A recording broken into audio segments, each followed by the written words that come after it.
اب یہاں پر دیکھیے کہ آپ صلی اللہ علیہ وسلم کے سامنے آواز پست رکھنے کا حکم دیا جا رہا ہے. یہ جو بدو لوگ تھے نا، جو گاؤں کے جو لوگ تھے، تو یہ کیا کرتے تھے، آتے تھے باہر سے، آپ صلی اللہ علیہ وسلم کے حجرے کے باہر سے محمد محمد زور زور سے پکارنے لگتے تھے. تو ان کو کہا جا رہا ہے کہ آپ صلی اللہ علیہ وسلم دن بھر تعلیم دیتے تھے لوگوں کو، عبادتیں کرتے تھے، اور جب وہ آرام کرنے جاتے تھے تو یہ لوگ آ کر کیا کرتے تھے، اس طریقے سے بدوی جو تھے تو آپ کو باہر سے بلاتے تھے اور گفتگو کرتے تھے. تو یہاں پر کیا ان کو بتایا جا رہا ہے کہ یہ ناشائستہ طریقہ ہے، یہ مطلب جہالت کی بات ہے. اب اس سے ہمیں بھی یہ بات پتہ چل رہی ہے کہ کیا ہے جہالت. جہالت کا طریقہ کیا ہے، انسان کسی کو اس کے ٹائموں میں، مطلب ایسے ٹائم جو اس کے آرام کے ٹائم ہے یا اس کے فیملی کے ٹائم ہے، تو اس کو ڈسٹرب نہ کرے اور بڑے پہلے ان سے اجازت لے لے. اب یہاں پر تو ہمارے لیے بہت آسان ہو گیا ہے اجازت لینا. آج کل ہمارے پاس سوشل میڈیا ہے، واٹس ایپ ہے، آپ فوراً کسی کو کال نہ کر دیں. ہو سکتا ہے کہ سامنے والا سو رہا ہوگا، آپ کی کال سے وہ اٹھ جائے گا. ہو سکتا ہے کہ کوئی کلاس میں بیٹھا ہے. اکثر یہ ہوتا ہے کہ ہم کلاس میں بیٹھے ہوتے ہیں اور کسی کا کال آ رہا ہوتا ہے کہ اب ہم ان کو یہ بھی نہیں بتا سکتے کہ ہماری کلاس چل رہی ہے. تو لیکن یہ کیا ہے، یہ جہالت والی بات ہے کہ انسان ڈائریکٹ کسی کو کال کر دے یا ڈائریکٹ کسی کے گھر پر پہنچ جائے، کسی کو بتائے بھی نہ ان کے گھر پر پہنچ جائے. اکثر یہ کہتے ہیں نا کہ ہم چلو سرپرائز دینے کے لیے ہم کسی کے گھر پر پہنچ جاتے ہیں، تو یہ بھی غلط طریقہ ہے. تو یہاں پر اللہ تعالیٰ ہمیں یہ بھی طریقہ سکھا رہا ہے کہ تم نادانستہ طور پر کسی ایسے یہ لوگوں کے ساتھ مت ان کی طرح نہ ہو جاؤ کہ جو اس طریقے کے جہالت والے کام کرتے ہیں. یعنی کہ یہ ساری کیا ہے، جہالت والے کام ہے. کسی کے گھر جانا ہے تو ہم نے سورہ احزاب میں بھی پڑھا کہ سب سے پہلے ان سے اجازت لے لو، اور گھر پہ جاؤ تو دروازہ بھی نوک کرو، باہر سے پکارو. اگر تمہیں اجازت نہ دی جائے تو تم واپس چلے جاؤ. پڑھیے آگے. اے مسلمانوں، اگر تمہیں کوئی فاسق خبر دے تو تم اس کی اچھی طرح تحقیق کر لیا کرو. ایسا نہ ہو کہ نادانی میں کسی قوم کی ایذا پہنچا دو، پھر اپنے کیے پر پشیمانی اٹھاؤ. اور جان رکھو کہ تم میں اللہ کے رسول موجود ہیں. اگر بہت سے معاملات میں وہ تمہارا کہنا مان لیا کریں تو الٹے تم ہی مشکل میں پڑ جاؤ. لیکن اللہ نے ایمان کو تمہارا محبوب بنا دیا ہے اور اسے تمہارے دلوں میں زینت دے رکھی ہے، اور کفر، گناہ اور نافرمانی کو تمہاری نگاہوں میں ناپسندیدہ بنا دیا گیا. یہی لوگ راہ یافتہ ہیں اللہ کے احسان و انعام سے، اور اللہ دانا اور باحکمت ہے. اور اگر مسلمانوں کی دو جماعتیں آپس میں لڑ پڑے تو ان میں میل ملاپ کرا دیا کرو. پھر اگر ان دونوں میں سے ایک دوسری جماعت پر زیادتی کرے تو تم سب اس گروہ سے جو زیادتی کرتا ہے لڑو، یہاں تک کہ وہ اللہ کے حکیم کی طرف لوٹ آئے. اگر لوٹ آئے تو پھر انصاف کے ساتھ صلح کرا دو اور عدل کرو. بے شک اللہ انصاف کرنے والوں کو دوست رکھتا ہے. یاد رکھو سارے مسلمان بھائی بھائی ہیں، بس اپنے دو بھائیوں میں ملاپ کرا دیا کرو اور اللہ سے ڈرتے رہو کہ تم پر رحم کیا جائے. اے ایمان والو، کوئی قوم دوسری قوم سے مسخرہ پن نہ کرے. ممکن ہے کہ اس سے بہتر ہو، نہ عورتیں عورتوں سے ممکن ہے کہ ان سے بہتر ہو. اور آپس میں ایک دوسرے کو عیب نہ لگاؤ، نہ کسی کو برے لقب سے نوازو. ایمان کے بعد فسق برا نام ہے، اور جو توبہ نہ کرے وہی لوگ ظالم ہے. آیت نمبر 12. اے ایمان والو، بہت بدگمانیوں سے بچو. یقین مانو کہ بعض بدگمانیاں گناہ ہے، اور بھید نہ ٹٹولا کرو، اور نہ تم میں سے کوئی کسی کی غیبت کرے. کیا تم میں سے کوئی بھی اپنے مردہ بھائی کا گوشت کھانا پسند کرتا ہے؟ تم کو اس سے گھن آئے گی، اور اللہ سے ڈرتے رہو. اب یہاں پر دیکھیے کہ ایک تو یہ دوسروں کا مذاق اڑانے سے منع کیا جا رہا ہے، اور دوسروں کو برے ناموں سے، برے القاب سے پکارنے سے منع کیا جا رہا ہے. کہ ہمارے پاس اکثر کسی کو کہا جاتا ہے گڈا، لمبا، موٹا، اس طریقے سے الفاظ ہوتے ہیں نا ہمارے. کسی کو عجیب عجیب ناموں سے، ہم مزاحیہ ناموں سے ہم ان کو پکارتے ہیں. تو اس طریقے سے یہ کیا کہا جا رہا ہے کہ بیس الاسم الفسوق، یہ ساری چیزیں کیا ہے، فسق میں آتی ہیں، نافرمانی میں آتی ہیں، کہ جو لوگ ان باتوں سے باز نہ آئے پھر وہی ظالم ہے. تو یعنی کہ ایسی چیز کیا، اور دوسرے کے کسی کے بارے میں اگر کوئی بات اگر سن لی ہے تو اسے پہلے تحقیق کر لیا کرو. یہاں پر ہم کیا کرتے ہیں، تحقیق کرنے سے پہلے ہی وہ بات کو 10 جگہ آگے پہنچا دیتے ہیں کہ فلاں ایسی ہے، فلاں ویسی ہے، اس کے بارے میں ہم نے یہ بات سنی ہے، اس نے تو ایسے کیا. آج کل تو واٹس ایپ کا دور ہے، یوں سے یوں میسیجز ادھر سے ادھر پر چلے گئے، فوراً ادھر کچھ ہوا نہیں کہ ادھر ساری دنیا میں نیوز پھیل گئی. تو یہاں پر ان کو کہا جا رہا ہے کہ پہلے تحقیق کر لیا کرو کہ کوئی بات سچ ہے یا نہیں ہے. کسی ایک ایسے انسان نے آپ کو بول دیا اور فوراً اس کو آگے سے آگے ہم پہنچا دے رہے ہیں اور بعد میں پتہ چلا کہ وہ تو غلط بات تھی، تو یہ گناہ کی بات ہے۔ اور پھر غیبت کی کرنے کی کیا بات، اب دیکھیے کہ مردہ بھائی کا گوشت کھانے کے برابر ہے کہ کوئی انسان غیبت کرے۔ اب جب بھی یہ دیکھیے کہ ہم کھانے پینے کے بارے میں ہم کتنے الرٹ ہوتے ہیں کہ ہم کو اچھا گوشت چاہیے، کہاں پر اچھا گوشت ملتا ہے، کہاں پر اچھا، ذرا سی اسمیل آ جائے کھانے میں تو ہم کھانا نہیں کھاتے، پھینک دیتے ہیں اس کو کہ نہیں کل کا ہے، پرسوں کا ہے، تھوڑی اسمیل آ رہی ہے، باہر رکھا ہوا تھا فریج کے۔ تو یہاں اتنا زیادہ ہم سیکیور ہوتے ہیں، اس بارے میں اتنا خیال کرتے ہیں اس بات کا کہ کہیں ہم خراب چیز نہ کھا لیں۔ اور یہ کیسے پاسبل ہے کہ انسان اپنے مردہ بھائی کا گوشت کھانا پسند کر لے؟ کہ امیجن کیجئے، ایک تو انسان کا گوشت اور وہ بھی کسی مردہ کا گوشت، انسان کچا گوشت نوچ کے اپنے بھائی کا گوشت کھا رہا ہے۔ امیجن کیجئے اس بات کو، اگر امیجن کریں گے تو ہم کو وامٹ کے جیسا ہوگا کہ کیسے انسان، یہ پاسبل نہیں ہے کہ کوئی اپنے مردہ بھائی کا گوشت کھائے۔ لیکن جو غیبت کرتا ہے وہ کیسے ہے، جیسے کوئی اپنے مردہ بھائی کا گوشت کھا رہا ہے۔ تو تم خود اس کام کو پسند نہیں کرتے اور اللہ سے ڈرتے رہو، اور اللہ تعالیٰ ہر وقت توبہ قبول کرنے والا اور رحم کرنے والا ہے۔ ہر وقت اللہ تعالیٰ سے دعا کرے کہ اللہ تعالیٰ ہم کو ہماری زبان کی حفاظت کرنے والا بنائے، ہم کو غیبت سے بچائے، برے لوگوں سے، ایسے لوگوں کے ساتھ نہ بیٹھا کرے جو غیبتیں کرتے ہیں۔ اکثر کیا ہوتا ہے، ہم نہیں کر رہے ہوتے ہیں، سامنے والا کر رہا ہوتا ہے، ہم سن رہے ہوتے ہیں، تو ہم سنتے ہیں، اس کو روک بھی نہیں سکتے۔ تو ایسے لوگوں سے کیا کریں، تھوڑا سا کم وقت ان کے ساتھ بیٹھا کریں کہ نہیں، یہ جب بیٹھیں گی تو یہ غیبتیں ضرور کریں گی کسی نہ کسی کی، تو اس کے لیے بہتر ہے کہ ایسے لوگوں کے ساتھ ہم بیٹھے ہی نہ۔ پڑھیے آگے۔ آیت نمبر 13۔ اے لوگو، ہم نے تم سب کو ایک مرد اور ایک عورت سے پیدا کیا ہے، اور پھر تم کو کنبوں اور قبیلوں میں تقسیم کر دیا کہ ایک دوسرے کو پہچان سکو۔ اللہ کے نزدیک تم سب میں سے باعزت وہ ہے جو سب سے زیادہ ڈرنے والا ہے۔ یقین مانو کہ اللہ دانا اور باخبر ہے۔ دیہاتی لوگ کہتے ہیں کہ ہم ایمان لائے، آپ کہہ دیجئے کہ حقیقت میں تم ایمان نہیں لائے، لیکن تم یوں کہو کہ ہم اسلام لائے، لیکن حالانکہ ابھی تک تمہارے دلوں میں ایمان داخل ہی نہیں ہوا۔ تم اگر اللہ کی اور اس کے رسول کی فرما برداری کرنے لگو گے تو اللہ تمہارے اعمال میں سے کچھ بھی کم نہ کرے گا، بے شک اللہ بخشنے والا اور مہربان ہے۔ مومن تو وہ ہیں جو اللہ پر، اس کے رسول پر پکا ایمان لائے، پھر شک و شبہ نہ کرے، اور اپنے مالوں اور جانوں سے اللہ کی راہ میں جہاد کرتے رہیں۔ اپنے دعوے ایمان میں یہی سچے اور راست گو ہیں۔ کہہ دیجیے کیا تم اللہ کو اپنی دینداری سے آگاہ کر رہے ہیں؟ اللہ ہر چیز سے جو آسمانوں میں اور زمین میں ہے بخوبی آگاہ ہے، اور اللہ ہر چیز کا جاننے والا ہے۔ اپنے مسلمان ہونے کا پر احسان جتاتے ہیں، آپ کہہ دیجیے اپنے مسلمان ہونے کا احسان مجھ پر نہ رکھو، بلکہ دراصل اللہ کا تم پر احسان ہے کہ اس نے تمہیں ایمان کی ہدایت کی، اگر تم راست گو ہو۔ یقین مانو کہ آسمانوں اور زمین کی پوشیدہ باتیں اللہ خوب جانتا ہے، جو کچھ تم کر رہے ہیں اسے اللہ خوب جانتا ہے۔ سورہ خوف شروع ہو رہا ہے۔ بسم اللہ الرحمن الرحیم۔ خوف بہت بڑی شان والے اس قرآن کی قسم، بلکہ انہیں تعجب ہوا کہ ان کے پاس انہی میں سے ایک آگاہ کرنے والا آیا تو کافروں نے کہا یہ ایک عجیب چیز ہے، کیا جب ہم مر کر مٹی ہو جائیں گے پھر یہ واپس دور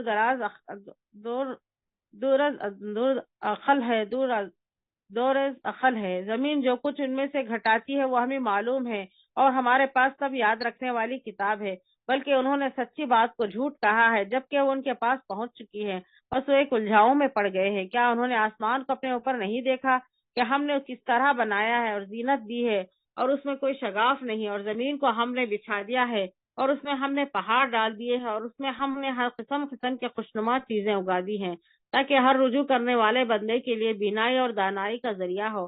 اور ہم نے آسمان سے بابرکت پانی برسایا، اور اس سے باغات اور کٹنے والے کھیت کے غلے پیدا کیے، اور کھجوروں کے بلند و بالا درخت جن کے خوشے تائے بتائے ہیں بندوں کی روزی کے لیے، اور ہم نے پانی سے مردہ شہر کو زندہ کر دیا۔ اسی طرح خبروں سے نکلنا ہے۔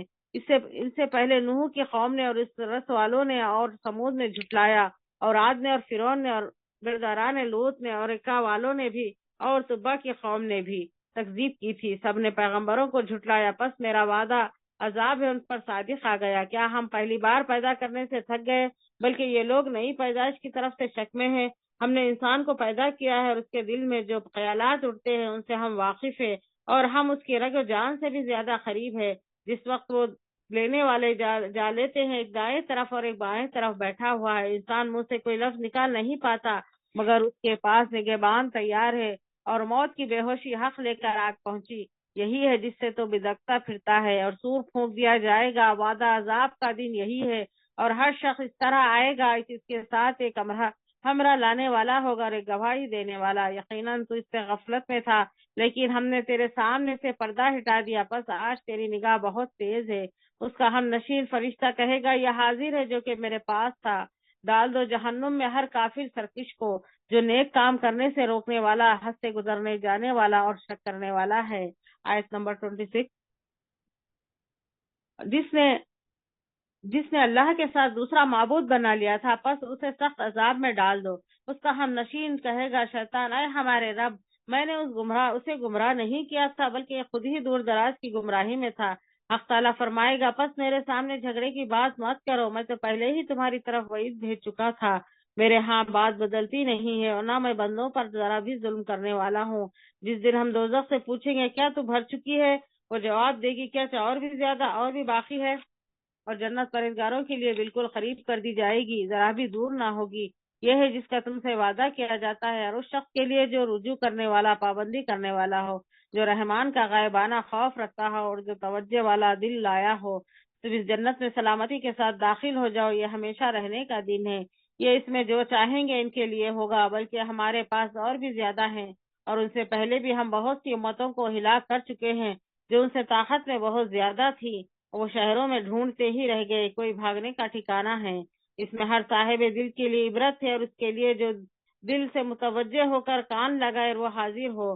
یقیناً ہم نے آسمانوں اور زمین میں جو کچھ ان کے درمیان ہے سب کو صرف 6 دن میں پیدا کر دیا، اور ہمیں سکان نے چھوا تک نہیں.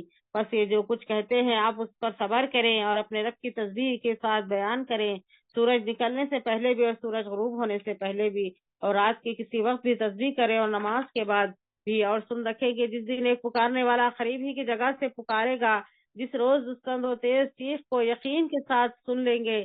یہ دن لوگوں کی خبروں سے نکل پڑنے کا ہے، ہم ہی زندہ کرتے ہیں اور ہم ہی مارتے ہیں اور ہماری ہی طرف لوٹ کر آنا ہے. جس دن زمین پھٹ جائے گی اور دوڑتے ہوئے نکل پڑیں گے، یہ جمع کر لینا ہم پر بہت ہی آسان ہے. یہ جو کچھ کہہ رہے ہیں ہم بخوبی جانتے ہیں اور آپ ان پر جبر کرنے والے نہیں. تو آپ قرآن کے ساتھ انہیں سمجھاتے رہیں جو میری وعید سے ڈرتے ہیں. سورہ زاریات شروع ہو رہا ہے. بسم اللہ الرحمن الرحیم. قسم ہے بکھیرنے والوں کی اڑ اڑ کر، پھر اٹھانے والے بوجھ کی، پھر چلنے والی نرمی سے، پھر کام کو تقسیم کرنے والیا.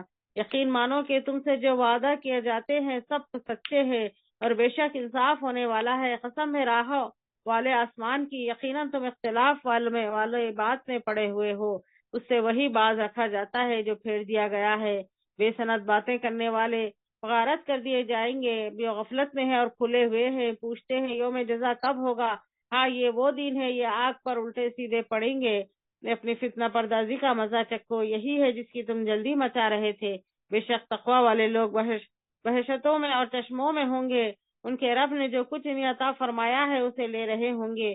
وہ تو اس سے پہلے ہی نیک کار تھے. وہ رات کو بہت کم سویا کرتے تھے اور وقت سحر استغفار کیا کرتے تھے، اور ان کے مال میں مانگنے والوں کا اور سوال سے بچنے والوں کا حق تھا. اور یقین والوں کے لیے تو زمین میں بہت سی نشانیاں ہیں، اور خوب تمہاری ذات میں بھی. تو کیا تم دیکھتے نہیں ہو؟ اور تمہاری روزی اور جو تم سے وعدہ کیا جاتا ہے سب آسمان میں ہے. آسمان اور زمین کا پروردگار کی قسم یہ بالکل برحق ہے، ایسا ہی جیسے کہ تم باتیں کرتے ہو. کیا تجھے ابراہیم کے معزز مہمانوں کی خبر بھی پہنچ چکی ہے؟ وہ جب ان کے پاس آئے تو سلام کیا، اور ابراہیم نے جواب سلام سے دیا اور کہا یہ تو اجنبی لوگ ہیں. پھر چپ چاپ جلدی اپنے گھر والوں کی طرف گئے اور گناہ ہوا فربا بچڑا لائے اور ان سے ان کے پاس رکھا اور کہا کہ اب کھاتے نہیں. پھر تو دل ہی دل میں ان سے خوف زدہ ہو گئے. انہوں نے کہا خوف نہ کیجیے، اور انہوں نے اس کو ایک علم والے لڑکے کی بشارت دی. بس ان کی بیوی آگے بڑھی اور حیرت میں آ کر اپنے منہ پر ہاتھ مار کر کہا کہ میں تو بڑھیا ہوں اور ساتھ ہی بانج. انہوں نے کہا ہاں تیرے پروردگار نے اسی طرح فرمایا ہے، بے شک وہ حکیم و علیم ہے. ابراہیم نے کہا اللہ کے بھیجے ہوئے فرشتوں تمہارا کیا مقصد ہے؟ بس ہو گیا فائزہ، ہو گیا بس. یہاں پر 27 پارہ سٹارٹ ہو رہا ہے، اسٹاپ کر دیجیے یہاں پر. وآخر الدعوانا الحمد للہ رب العالمین. اللہ تعالی ہم سب کا بیٹھنا قبول فرمائے، آپ سب کی دعائیں قبول فرمائے. اللہ تعالی ہم کا جو ہم سے گناہ ہو رہے ہیں اس میں معاف فرمائے. اللہ تعالیٰ کوئی پہنچانے میں، کوئی پڑھنے میں، اللہ تعالیٰ اگر ہم سے کوئی بھول چوک ہو رہی ہے تو اللہ تعالیٰ سے معاف فرمائے. وآخر الدعوانا الحمد للہ رب العالمین.